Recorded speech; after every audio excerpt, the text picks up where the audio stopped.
She has drawn the third largest amount of fouls against her in the WNBA season so far. Oh, my God, shoot me. We are breaking down the Oh, my WNBA. God, shoot me. Please shoot me. Here on the Restricted Podcast. You cannot make me care. I don't care. Hey, welcome back to the Unrestricted, folks. Wally and Bob and Vex. How are you guys? We're fine, and that was just incredible talk that we had before we pressed the record button. So What? The talk about black dongs? Yeah. That one? something like that, yeah. Sea lice and all that kind of stuff. Wow. Yeah, the off-air stuff is as good as the on-air, folks. No, it's really not. That's why we don't record. That's why we don't show this show on like YouTube TV or anything like that, because we can't. I thought it was because you didn't want to put your teeth in at 8:30 in the morning. Fucked up, Vex. Is that it, too? Well, yeah, but then you'd have to shower and wear some nice clothes. I'm not doing that. We both know that. Well, you know, we were talking about this in the pre-show, folks. What's the big story this week? Yeah. Nothing. Yeah. Nothing. It is a dead week, and it seems like everyone is just grasping at trying to find a Calling story. it a dead week seems a little insensitive to Larry Allen's family. I'm just going to say. Point. Listen, it's the time of the year in sports where there's nothing gigantic going on, but there's a million little things that are going on. Okay. Oh, I think there's a couple of really. OTAs, NBA finals are about to start. The WNBA. Wait, if the you wanna NBA get still to- exists? I've Allegedly. forgotten about them. It's been like 8 weeks since local they played. stories here. The Mission Stadium, the Spurs. There's a million little things going on. So let's proceed. I mean, the big thing is the NBA finals, but when they take 6 days off, you really lose a lot of momentum. And I know that they do it every year, and they kind of have to do it because they have to get everybody situated into some city. No, not and everybody how? comes from Why? across the But world. that's not it. No, but you gotta also compensate for if a series goes 7. See, that one's fine, but Correct. finish game 7, take 2 days of rest, and then play game 1. Yeah, but you of the can't next do that season. with all the things that go on in arenas nowadays. You can't just all of a sudden, hey, by the way, we're going to come in 3 days earlier. Yes, you you can't can. do that. No, yes, you you can't. can. I mean, J-Lo had her whole tour ready to go, and she's canceled out on that thing. That's because she can't sell any tickets anymore because she's not relevant. Oh, shots fired. That's not Is shots. that really the truth? That is the truth. She I couldn't thought sell she any got tickets. sick or something. No, No, all I she's- saw was the headline. She's having some issues with the husband there, but no, it had to do with ticket sales. Yeah, J-Lo was never that talented, folks. She I was beautiful and she could dance, but she was never that talented. You don't like her songs? Can't stand them. I mean, So- really, really can't stand them. Okay. She's certainly no Taylor Swift. Okay. Who is? No, the NBA Finals, I think it always hurts itself. And I realize that they have to do it this way, but it hurts itself every year by losing its momentum before game 1. And here we are. I mean, it's kind of irrelevant in the middle of the week. And it should be a good series. I think it's going to be a good series. I can't wait for it to start. I'm geeked up. I can't wait. Yeah. And by the time most people listen to this, the series will have started. And next week we'll have 2 games played by the time we record a podcast, possibly even 3. What do you guys expect out of this series? Well, Long, short, competitive, non-competitive? What are your thoughts? Long series, very competitive. For me, this is, and it's very short. This is how I see it. And we all know Porzingis is returning for game 1. Who knows what he's going to be? I don't know. But however these guys get there, I will take the team that has their 2 best players score the most points, whether it's Tatum and Brown or Kyrie versus Luka, or Kyrie and Luka. Which one of those tandems scores the most is going to win the game. It's the old whoever scores the most wins. Take. No, genius. Tatum and Brown, if they have poor games, they're going to lose. If Kyrie and Luka have poor games, they're going to lose. I mean, I see what you're saying. It is, as a Do matter you? of fact. Jeff can see what I was saying. I Thank think God I for can. that. I think I can. Well, Stevie God, Wonder it's so couldn't simple. say that. It is a battle of the stars in It always in is. large part in this series, and I guess it always is. But I think most of us believe that Boston has the far better roster, but Dallas has the best player in the series. Anybody disagree with that? The 2 best players in the series, Kyrie and Luka. I wouldn't put Kyrie above Tatum, would you? Oh, maybe. Sure. Okay. Sure. All right. They're deeper, as you said, Boston with Derek White. Mhm. You add Porzingis to the mix. You throw in Drew Holiday, and their 2 stars. They're just deeper. But if Kyrie and Luka, who are clearly better than both of those guys, if and they make you hesitate about taking Boston in almost a sweep or in a 5-game series. They really do, because Luka and Kyrie are just that special. But for me, you look at a split in the first 2 games, and don't forget it's not 2-3-2 anymore like it used to be. It's 2-2-1-1-1-1. So I think there was an extra one in there. Anyway, split. You can certainly see where they No, he split. got it right. They split the first 4 games, and then Boston wins Game 5 at home, and they close it out in 6. It's a good call. Look, I don't pretend to know how it's going to play out. I do think it's interesting that Dallas has made it this far. I can't be a Mavs fan, unfortunately. Luka whines too much, and there's just too much history between the Spurs and the Mavs. But at the same time, I have to give them a lot of credit. They were not built. They're not a team built for the regular season. They won 47 games, if memory serves. They would be one of the worst teams by record to ever win the championship. I think that would be impressive. But in a 7-game series, these 2 guys get rest. Irving and Luka, obviously. They're going to get rest between games. They're going to get rest even to some degree within the games because the timeouts get longer and more often. I really like the Mavs' chances in this series. And if you had asked me several weeks ago, I would not have thought that. But here we are. Look, Boston has a great roster to stop those guys. They can throw a lot of long, strong defenders at Luka Doncic. Holiday, in particular, seems very well suited to guard Doncic because of his strength. Think of Lou Dort in the OKC series, right? He's got a really strong chest. He can body up against Luka. But I don't know that he has the length, the size to affect Luka's shot. So they're going to throw a number of guys at him. I think Derek White has no chance of guarding Luka. He's just not heavy enough, frankly. But they do have some guys to throw at him. I think it's going to be a really interesting series. And I have Dallas in 7. I don't think Luka's a physical force. You don't? No, he's not, because he doesn't power his way into the paint. That's not his game. Yes, he does. I don't see it that way Walter, at all. he gets you on his ass, and then you can't get back around him. How often does he shoot from the 3-point line? And Luka's one thing Luka does very well is he makes shots when he's being contested. He's an unbelievable shooter when he's being contested. It's true. One of the better shooters I've ever seen since a guy named Rasheed Wallace. Rasheed Wallace, I thought, took unbelievable shots when being contested. Both of them have extremely high release points, and that helps them shoot those contested shots with higher percentage. He doesn't need a lot of space to get his thing off. So, he shoots again, a lot of step backs, right? Yeah. But there's a little bit of push off, right? He has to make that room with his strength. And I think a guy like Holiday can minimize that. But you're right. He's such a great shooter with little space. It's again, impressive. Tatum and Brown or Kyrie and Luka. Which one are you taking? That's really what this series is going to boil down to. I trust Luka and Kyrie. You do?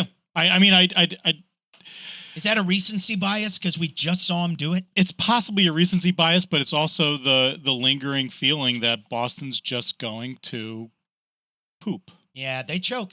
They do. They throw a game That'd be away my fear. every series that they shouldn't lose. That'd be my fear. Yeah. I think they still have room for that in this series to crap one away like they normally do and still win the series. Think they're that much better? No, I don't think that. Well, no, but I mean, the way the series sets up, they can split the first 4 games, have one of those games be the one that they crap out, and still easily win the series in 6 games. So I think there's room for them to do that. But I'm fascinated about this series. I think it's going to be terrific. There's a couple of questions that I have for you guys. What do you think of the coaching matchup? Jason Kidd versus Joe Mazzulla. I think it's a weird clash of the non-Titans.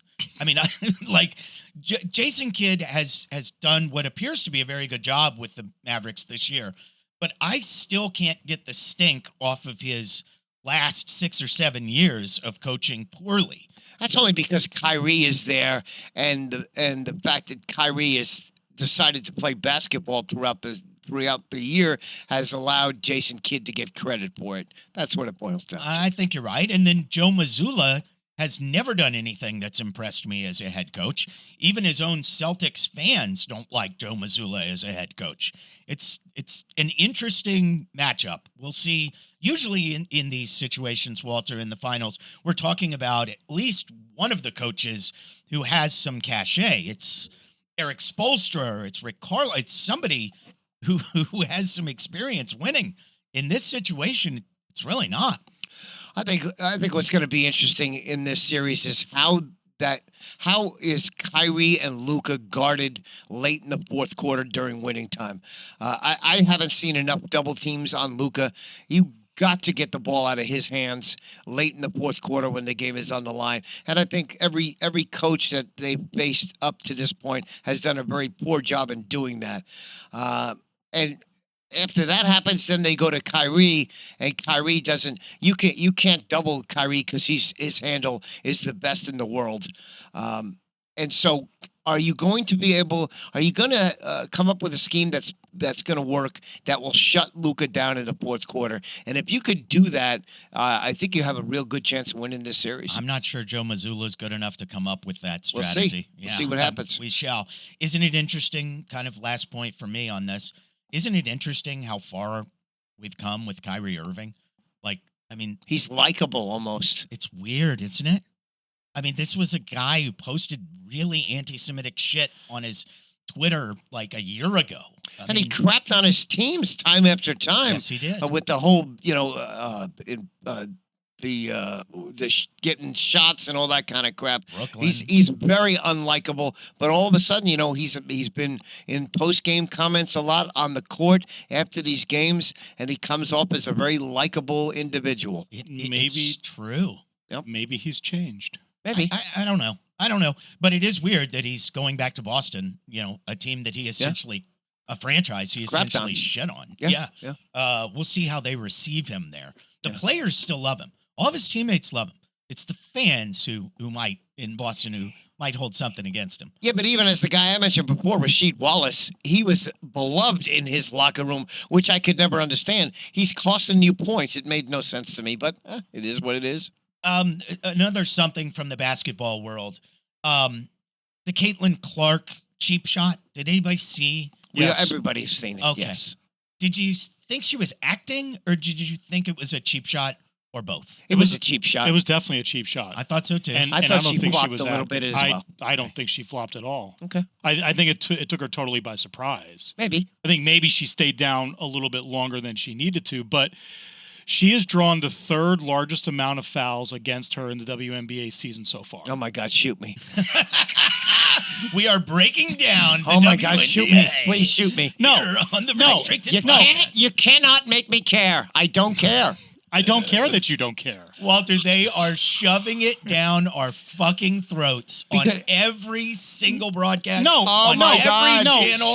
Okay. WNBA. Okay. Like it really fucking matters. I can't take it anymore. If I hear another comment about Stephen A. Smith and Caitlin, I can't take it anymore, folks. I can't take it. It's a larger discussion about superstar rookies being welcomed into the professional leagues, whether it's the WNBA, the NBA, the NFL, the NHL, Major League Baseball. They always have a little bit of a struggle because they're not used to the speed, to the strength, to the size, and that's what's going on. And she's a guard. Handgun somewhere? and she's a guard, so she's not physically built to go down inside. I do think there's something to that part of the discussion. Okay, Bob? But I think there's a much larger part of it that nobody seems to want to talk about. Shit, and that's that pencil.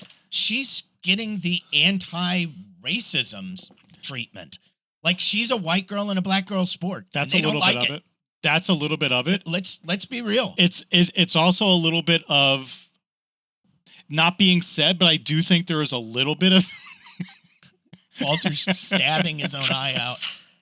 There is a little bit of that jealousy. Ooh, cocktail prank. I think. And I don't think it's conscious, and I don't think it's collusion, and I don't think it's coordinated. I just think it's basketball. I want it on the record. I don't care. I just don't care. I think the racism part of it is interesting to me, but the WNBA is not. You can't tell me that it's great and to watch it. I'm all full up over here on missed layups. Okay, fair Sorry. enough. I'm just all full Can't up. watch. Okay, let's move on. Okay. I don't watch and I don't care. Can't make me care. Sticking with hoops. Do you guys realize that LeBron James just fucking can't help himself? He sees that two other teams are getting the spotlight. His Lakers are way out of the spotlight, and he's got to come out with some statements about how he's really proud of Kyrie Irving. You're not his fucking dad, LeBron. Fuck off. And that was part of the reason that Kyrie didn't like playing with LeBron in the first place, was that Kyrie didn't like LeBron making him feel like he was his little brother. Why don't you like LeBron?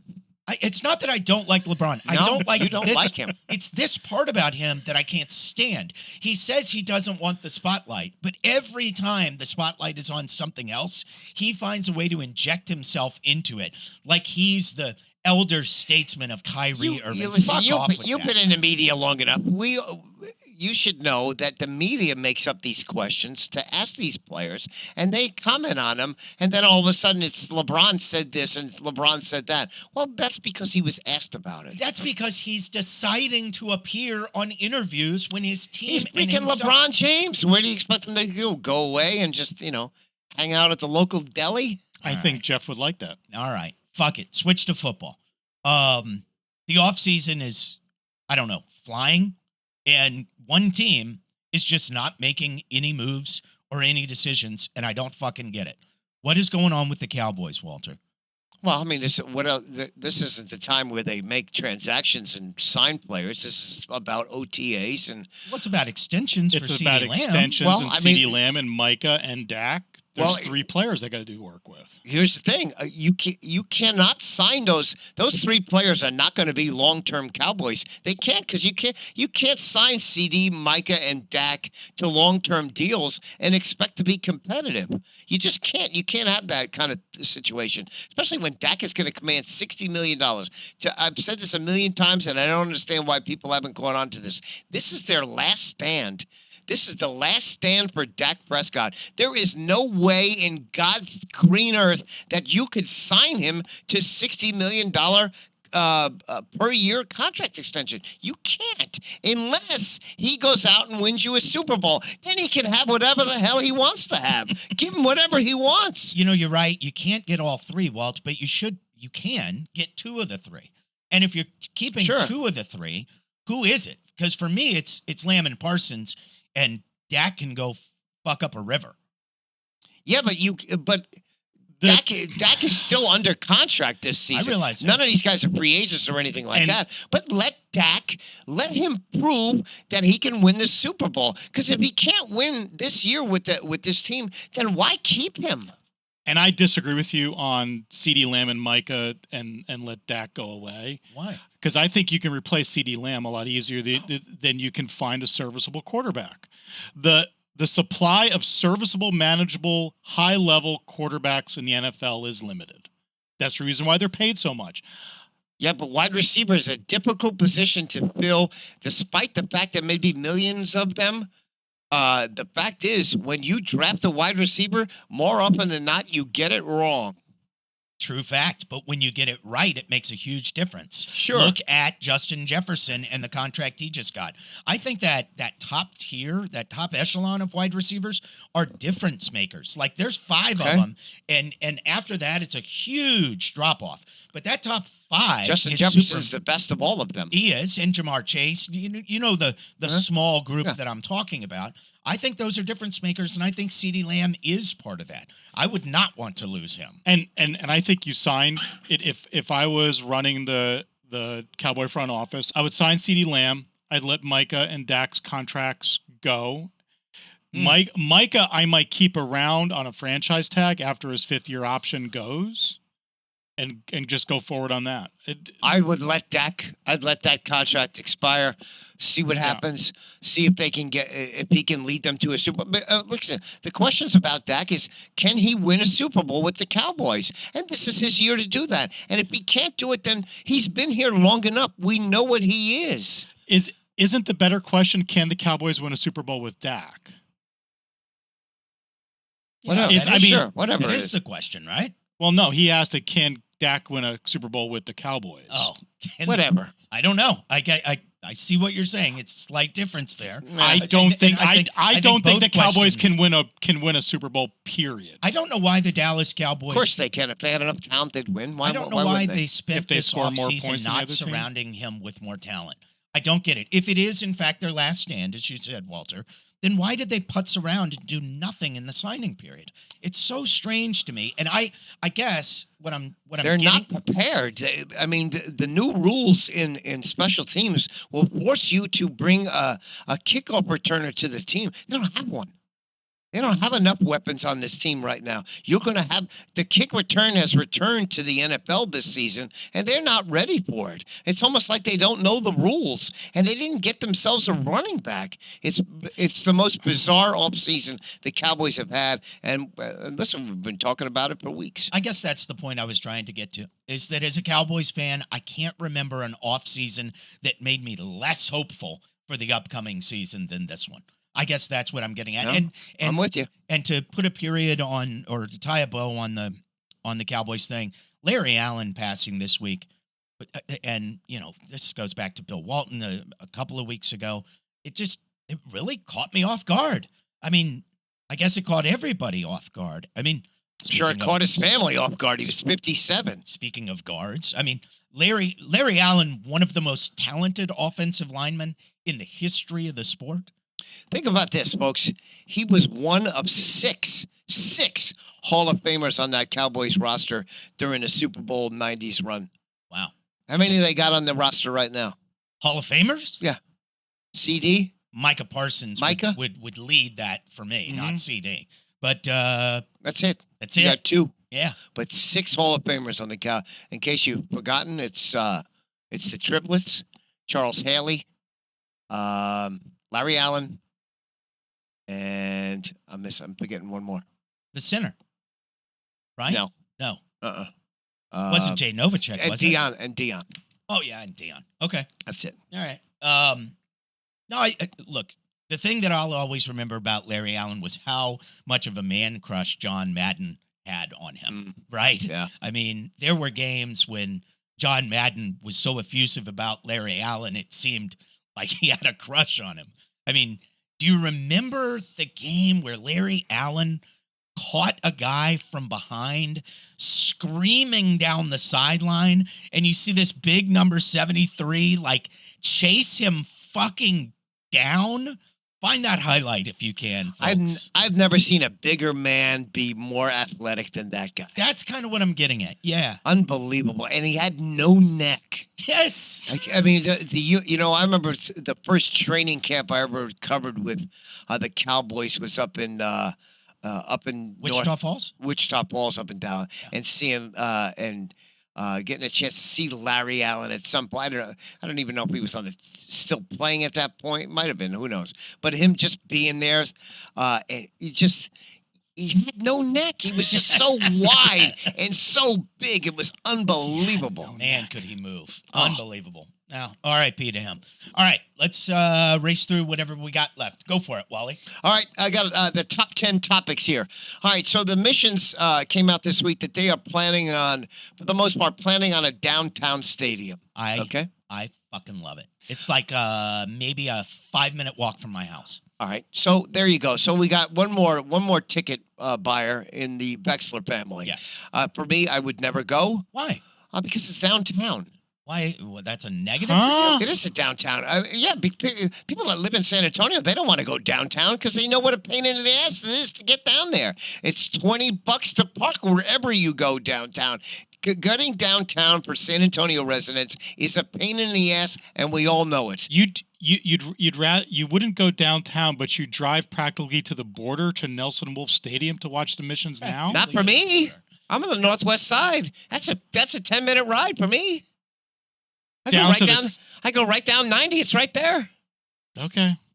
Look 151 to 90. I'm at that stadium in 10 minutes. I look. It's a shitty stadium. It's a shit stadium. It happens to be in what seems like under a microscope in the hottest part of the fucking city. For every game I've ever been to, it feels like the sun is. You live in a desert. I mean, I realize it was 117 degrees yesterday. Heat index. It's going to be hot downtown no matter what. It'll be cooler down there. No, of course it's not. Here's the thing. That stadium is going to be great for one reason and one reason only: tourism. People who come to the city will have one more place to spend their money. They can go to a Missions game downtown in a beautiful new stadium. That's it.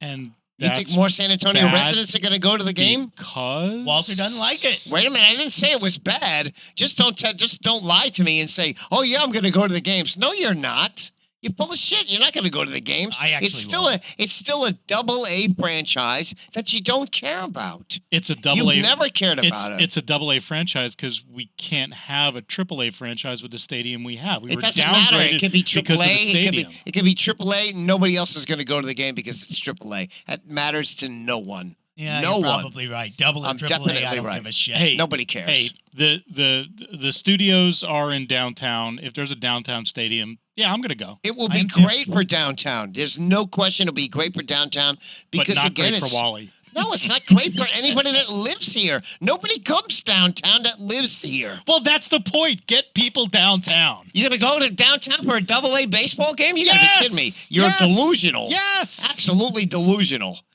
Have you driven around this area that we do the show from? It looks like a shithole. Let's be honest. Downtown is crappy. And it's for tourists. We've been it's banned not from for the you. Spurs. We're now being banned from City Hall.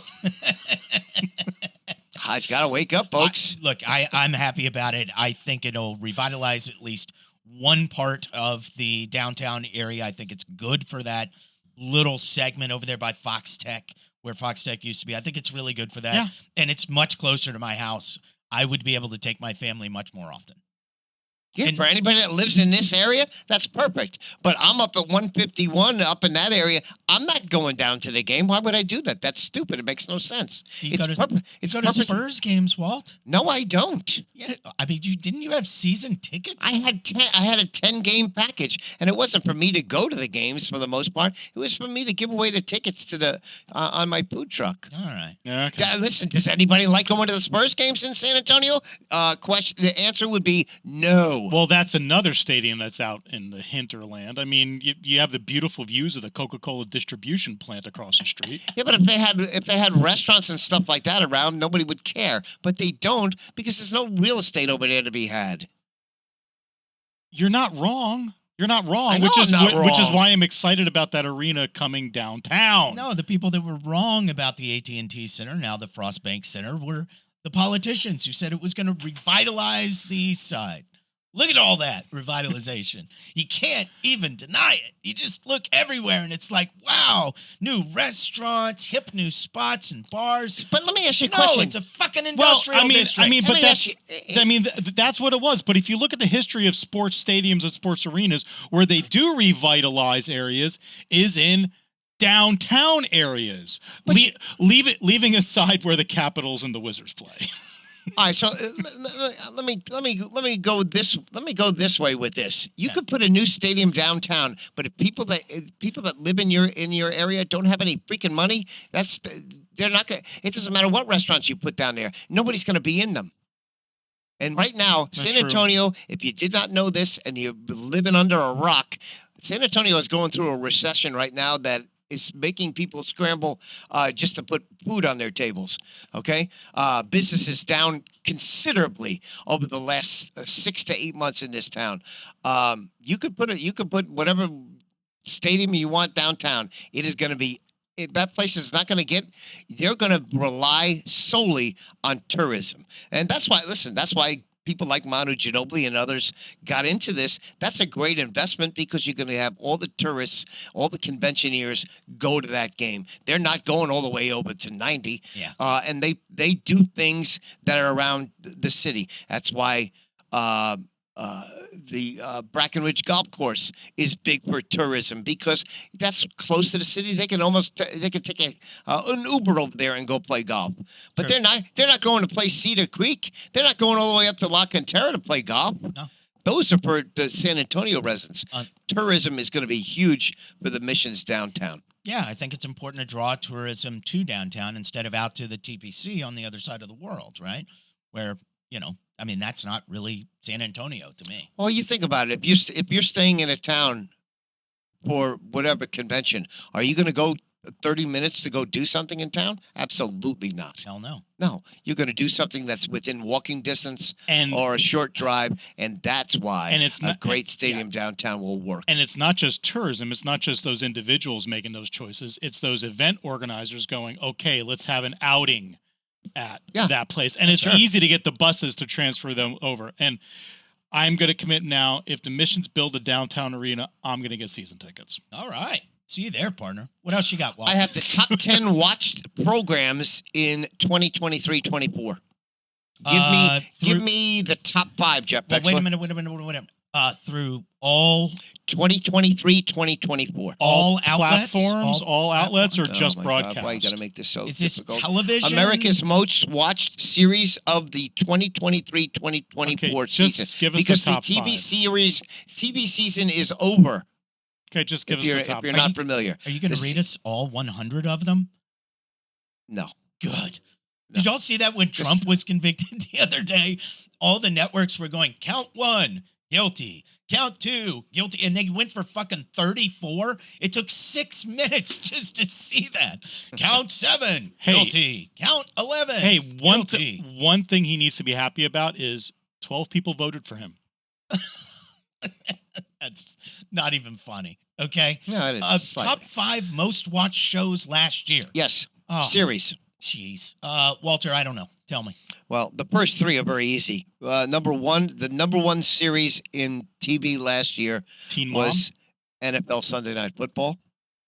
Okay. Number 2 was Monday Night Football. Number 3 was Thursday Night Football. Duh. Okay. Of course, we've all watched those. Have you watched Tracker? Or Tracker? What the hell does that mean? What? How about Tracker? Have you watched Tracker? Tracker. I don't know where the hell From Tracker Boston came. all of a sudden. Tracker. Tracker. Chaka. That is the no, you haven't seen that on No. CBS. It's about a That's- tracker. That's right? about this. That's starring the guy from. Never mind. I that can't thing. remember. Yeah, the guy from that thing. Number No. 5, NCIS. No. No. Number 6, Young Sheldon.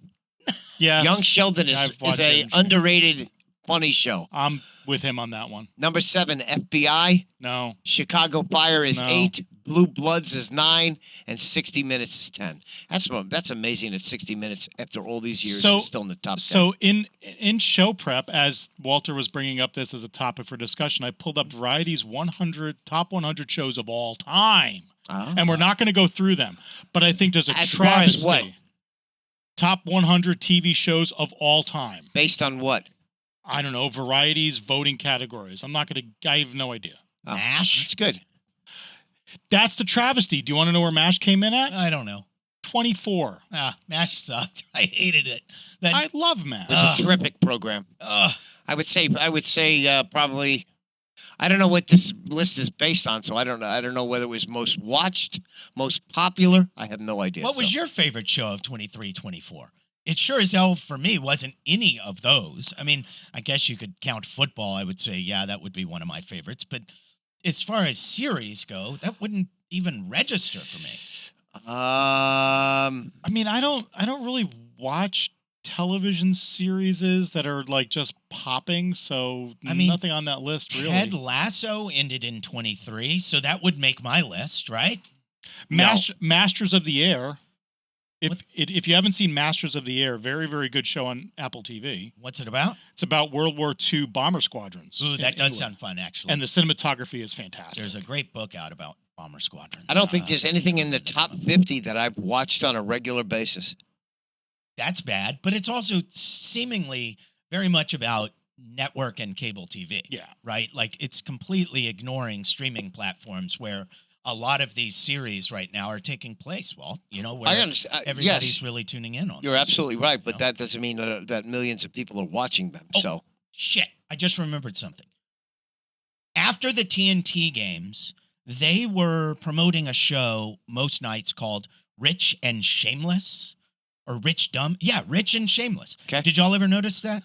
No. They were really hitting Maybe. the ads hard. One night, couple who's in nights it? ago. Any idea? Yeah, well, Barkley and Kenny Smith and No, the rest. Rich and Shameless. Oh, pardon? Who's in the show Rich and No, Shameless? it's not. Sorry, it's not a show. It's more of like a documentary of people who in real life were rich and shameless. Okay. Okay. Okay. So I think I remember they seeing did this. they Okay. did one on Yasiel Puig, Okay. a couple others, but the one that I caught that blew my fucking mind was about this boxer. These are all true stories, of course. This boxer named Tim Doc Anderson, who was a journeyman that nobody would give a shit about. Okay. But he got in the ring with Mark Gastineau. Okay. And I had forgotten that Mark Gastineau, after he left your beloved Jets and was the sack king of the NFL, really took himself seriously training in boxing. And he caught on with this kind of white Don King figure named Rick Elvis Parker, who was this big old, he kind of looked like Andrew Ashwood or like Big John Studd, for those of y'all that remember old wrestling stuff. Anyway, he had cheesy gold sunglasses and wild hair. Anyway, Gastineau catches on with this crappy promoter. The promoter is trying to make Gastineau the Great White Hope. And he's setting him up, Gastineau, with these easy tomato can fights. Okay. And he realizes that if he can get Gastineau to 10-0, that he'll get a fight with George Foreman. Okay. Big money, obviously. Yeah, sure. Waiting. So he schedules this fight with Tim Doc Anderson and Mark Gastineau. And the promoter goes to Tim Anderson and he offers him $500,000. And he says, if you throw this fight, the money's yours. Tim Anderson says, I just can't do that. And he says, well, you're leaving a lot of money on the table. Think it through. Well, he goes out there and he knocks the fuck out of Mark Gastineau. Clean out. Ruins Gastineau's chances of fighting George Foreman. Okay. So the promoter, Rick Parker, goes back to Tim Doc Anderson and says, the only way I can make this right is to have a rematch between you and Gastineau. And now you will become my Great White Hope instead of Gastineau. Do a rematch for me, Doc Anderson. He says, okay, fine. So they go to Oklahoma where there's no boxing commission at all. They don't fly out Tim Anderson's corner for the fight. He has a makeshift corner put together by the promoter, Rick Parker. During the fight, he takes a sip of water that tastes strange to him. All of a sudden, he's hallucinating in the fucking ring. He gets knocked the fuck out by Gastineau, and Gastineau gets, promoted, and people start calling him the Great White Hope again. Meanwhile, Tim Doc Anderson is in the hospital. He's left for dead, by the way, by the promoter in the stadium. You've got to see the show. He's left for dead in the stadium by the promoter. A janitor finds him, gets him to the hospital, barely survives, gets out of a coma, and the poison, whatever the fuck they gave him, is ruining his life. He's losing weight. He's being driven crazy. So he goes and he meets the promoter again, Rick Parker. And he says, please just tell me what the fuck you gave me so that I can get better. And he says, I don't really know, blah, blah, blah, blah, blah.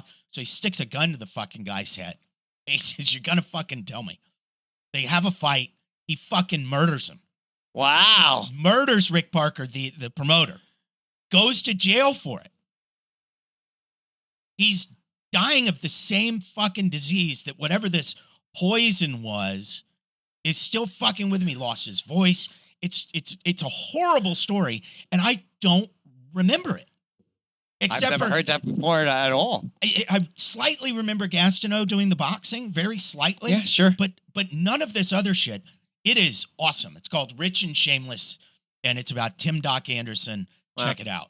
Totally check it out. The only problem with that is, why do I care? Because I just told you the whole story. No, I'm saying, but that's the problem with the series. Why do I care about Tim Doc Anderson? Who cares? It's just fascinating because I think eventually it gets made into a movie or something. Like that is just a crazy fucking story. Yeah, that's I'm with you on that. Oh, I forgot. Well, so wait a minute. He gets convicted. Doc Anderson gets convicted of murder. For this show, believe it or not, gets convicted of murder in Oklahoma, partially based on the testimony by the ring referee that night. Guess what? It turns out that wasn't the actual fucking referee from that night. It was a former paid boxer of the promoter, Rick Parker. Wow. Interesting. Well, he should never be in jail in the first place. That's wild. It is wild. That's quite a story. All right, go through whatever else you got, and then we got to get at it. All right. Report came out this week said the Spurs could trade 4 and 8 to grab the number 1 pick from Atlanta. There is not a chance of this happening. This is the dumbest rumor I've heard so far. I don't agree with that. I think if you're the Spurs, you're always looking to identify the guy who can make a difference. Okay. And if you're the Spurs or anybody else, I'm a believer in if you identify the guy with the work ethic, with all of the things that your organization is looking for, then you leverage whatever the fuck you have to get the guy. And if I believe it's probably Zachary Risachet, and if in fact that's correct, then the Spurs ought to leverage 4, 8, and whatever assets they have to go get him. 4 and an 8 to go grab this guy? If that's who you believe is the guy, then you go get him. You don't wait for him to fall to you at 8. Well, that would surprise everybody everywhere if the Spurs trade 2 top 10 picks to get the number 1 pick. It would blow everybody away. It would be the most outrageous thing I've ever heard of. But it is what it is. You couldn't see it happening? No, because nobody believes that Riche guy is the number 1 overall pick. Does anybody believe that? That's the interesting thing, is that it seems like the Spurs are worried that he's just not going to get to them at 4, so they want to leapfrog all the way to the top. I mean, that's interesting. It is interesting, but again, it would shock everybody that there is a consensus number 1 pick. I don't know. That would be shocking. Yeah. You're right. If the Spurs did that trade, it would make him a consensus number 1. Kevin O'Connor from The Ringer said this week Spurs want to be a playoff team next season, so expect them to be aggressive with their 2 picks. So here's the other side of the draft picks. He believes they could make the trade for Darius Garland. To me, again, I'd be shooting for Ja Morant. Yeah, you're never prying Ja Morant out of Memphis. I mean, I understand that that's a great pie in the sky. If he was here, wouldn't you want to get rid of him? I would. Fuck no. Ja Morant is one of the guys who's worth the price of admission. Mm-hmm. There's only like 5 of them. You want him. You don't think there's going to be another gun charge at some point in his career? Oh, I think he's a dipshit, and I think he's a bad actor off the court. Right, so but in terms of packing the stadium, he's one of the 5 guys that you pay to see. I get that, but he's trouble. And that's why he would be available. We'll see. Memphis would never let him go. Darius Garland. I would move on from Ja Morant in a heartbeat. Is somebody that I've mentioned for the Spurs for a while. Mm-hmm. Look, I think his contract, while it's expensive, it's in the $40 million and up range for the next 4 years. Even though that sounds like a lot, with this new collective bargaining agreement that's coming up between the NBA and its providers, Walter, do you realize we're going to be paying Victor Wembanyama $500 million contracts very quickly, $90 million annually very quickly? Who's we? Whoever signs Victor Wembanyama, but it'll probably be the Spurs. Yeah, he's going to be almost $100 million per annum player in his career. So I guess my point is that $40 million per year for Darius Garland isn't going to seem that expensive very soon. Paige Spiranak may be the hottest woman ever. Yeah. Did you just figure that out? In other news? No, I happen to see, listen, she replied to one of my posts one time on Twitter not too long ago. But she was posting some of her new outfits on there. I go, my goodness gracious. She may be the hottest woman ever. Just wanted to throw that into the mix. On the other side of that coin is Marjorie Taylor Greene is the dumbest woman ever. She's an absolute embarrassment to this country. And I would like to fight her. Oh, that'd be a good one. I'd like to get into a ring with Marjorie Taylor Greene and beat the shit out of her. Would you pay to watch that, Bob? I'm trying to think where my money's going to go on the money line for that fight. I'll tell You're you what. stupid. I hate you. MGT looks like she has a hell of a chin. Like she could take a punch. Hell of a right? chin. Her face looks like a fucking pillow. I mean, so did you ever see Bloodsport? Yeah. So the little monkey crawling around guy, Yeah. I kind of see her doing that with Walter. That Just could like, be it. yeah. That could be it. I think you mentioned this before. If you're rooting for Dallas to win because it's all about the great state of Texas, you're a fucking idiot. F Dallas and turn in your Spurs fan card. Agree? Yeah, I do. Okay. I do. Okay. Yeah. Are you really done with the Marjorie Taylor Greene thing that quickly? Because I thought you were going to go off. No, I'm done. No, I go up on her all the time. She is one of the great dipshits of this country, and I can't fucking stand everybody who finds conspiracies everywhere. You're not smarter than everyone else. You're dumber than everyone else because you buy into stupid conspiracies. The only people that are dumber than she is are the ones who voted for her in Georgia, and that doesn't shock me. And well, it's finally, just I'll a give you little this north one. of Florida. Oh, I got two more. Dr. Fauci and his crew saved millions and millions and millions of lives in this entire world. And for him to be grilled the way he was this week is one of the most disgraceful things I've ever seen in my life. Well, that was the Marjorie Taylor Greene thing. Yeah. I mean, he doesn't deserve fucking death threats, folks. He doesn't deserve anything. He deserves to be award. praised. And finally, I'll leave you with this one. I saw this morning. Florida high school athletes are now eligible to sign NIL deals. That, to me, is absolutely outrageous. What? Florida high school players? Florida high school, I did not outrageous. see that. That happened today. No. Today or yesterday. I can't wait to read about that. That's wild. NIL for high school players? Yeah. See, I told you that all of this money is going to change the way it feels on campuses. Used to be I was talking about college campuses. Now I'm talking about high school campuses. They went down the wrong road, folks. You're But going to pay for it. Take football out of this and let's talk about just basketball athletes in Florida. If you're a high school basketball athlete, are you playing for your school? What do you mean? I mean, no, you're playing AAU ball, you're playing club ball. You're not playing for your high school, so I don't care if you get paid. You're already getting paid somehow for your AAU teams. Well, yeah, but that's in the off season, and then you go to play for your high school. But I don't think they do anymore. I mean, I don't think they care. in basketball, they usually play for their high school. But I follow you. I don't know. The Jeff Bexler Corporation, are you spending money on a high school athlete? Absolutely not. I just wouldn't. Nor do am it. I just wouldn't do it. This sounds like a big deal. It may turn out to be absolutely zero. I don't know. Let's see. That is creepy to me. I'm sorry. That's creepy. I don't want a bunch of high school kids, being Pimping automobiles Yeah, you know. Yeah. F that. Teenagers already think they're the center of the universe. Yes. Now we're going to pay them too? Especially girls. Sorry, that was a shot at my daughter. Sorry. Yeah, she doesn't listen either. But Florida is not the only state. Georgia, Tennessee, Louisiana, and North Carolina also allow NIL for high Oh school. my God, you're going to have Fantastic. kids leaving the state of Texas to go to Florida so they can get paid when they're 15. Because Fuck that. Texas, Mississippi, and Alabama don't allow it. Go us! Wow.